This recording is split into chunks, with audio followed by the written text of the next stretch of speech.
All right, I've been stewing over this for a minute now. Now, as I said already, the original plan was cut the firewall down, keep the firewall just so I don't have to remount all this shit. And then more specifically, so I don't have to do all this bracing up underneath here that holds the steering column in place. You know, I just wanted to cut the firewall out, leave it, you know, come over here, match that cut this firewall out, put the cab on, maybe build a flange, I don't know, weld it all back together.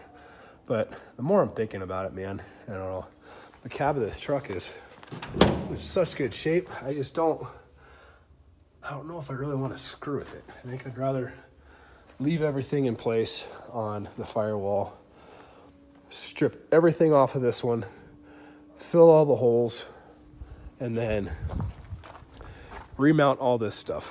So I don't think any of this stuff is going to be too hard. These are all just bolts. This is going to have to move somewhere else because it's outside of the cut line anyways.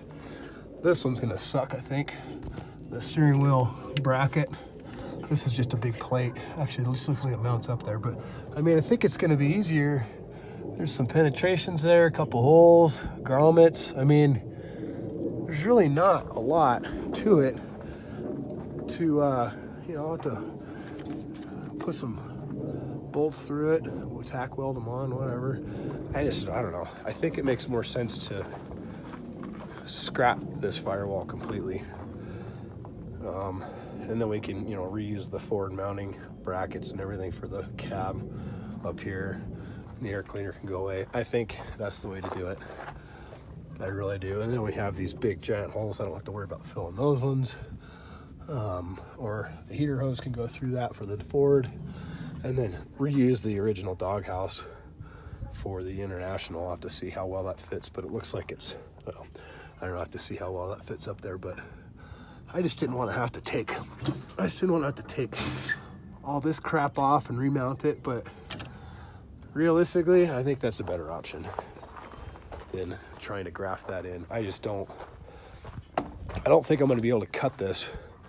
I don't think we'll be able to cut this and get that cut to match good enough to weld, like butt weld to that firewall. It's just, I don't think that's going to happen with all this crap that's on it. I'd have to take all this crap off anyways, because I can't weld with the airlines in place, because the chances of me getting some weld spatter on those pretty high. I don't know. I think this gets stripped, trash the whole cowl, and then that other thing too is that saves me with the dash. I can remount all that stuff in the Ford dash. And I still don't know what to do about gauges. I was looking at those are all electronic. So I'll have to, it'd be kind of cool if I could build I don't know. Anyways, that's my thoughts.